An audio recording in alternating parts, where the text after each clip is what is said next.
మామ కొట్టుకోవాలని అనుకుంటే ఇప్పుడే కొట్టుకో, బట్ ఒక్కసారి నా మాట విను. ఈ క్వశ్చన్ మీద సక్సెస్ డైరెక్ట్గా డిపెండ్ అవుతుంది. అదేంటంటే నువ్వు నీకు ఇష్టమైనది చేస్తావా లేదా ఏది కరెక్టో అది చేస్తావా? ఇంకోసారి విను, నీకు ఇష్టమైనది చేస్తావా లేదా ఏది కరెక్టో అది చేస్తావా? ఫర్ ఎగ్జాంపుల్, ఇన్స్టాగ్రామ్ చూస్తావు, కొట్టుకుంటావు, అలారం ఆఫ్ చేసి పడుకుంటావు. ఇది నీకు ఇష్టం కాబట్టి నువ్వు చేస్తున్నావు. బట్ రైట్ పాత్ ఏంటంటే ఇన్స్టాగ్రామ్ వాడకుండా, కొట్టుకోకుండా, అలారం మోగిన వెంటనే లేచిపోవడం. సరే, ఓకే, ఆబ్వియస్లీ నేను అండ్ నువ్వు మనకు ఇష్టమైనదే చేస్తాం, బట్ ఇది మనకు సిగ్గుచేటు. సో ఒకవేళ నువ్వు నీకు ఇష్టమైనది చేయడానికి పోయే ముందు ఒక్కసారి ఆలోచించు అండ్ ఎక్కడైనా నోట్ చేయడం నేర్చుకో. దీని ద్వారా నీకు ఒక అవేర్నెస్ వస్తుంది.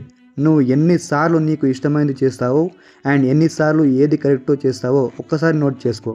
దీని ద్వారా నీ దగ్గర ఒక డాటా వస్తుంది అండ్ నీకు షేమ్ అనిపిస్తుంది. సో ఈరోజు నుంచి నువ్వు నోట్ చేయడం మొదలుపెట్టు. అండ్ నాకు కూడా అవేర్నెస్ లేకుండే, సో నేను ఈ ఫార్ములాని యూస్ చేసి నేర్చుకున్నా అండ్ డిసిప్లిన్ అయిపోయా.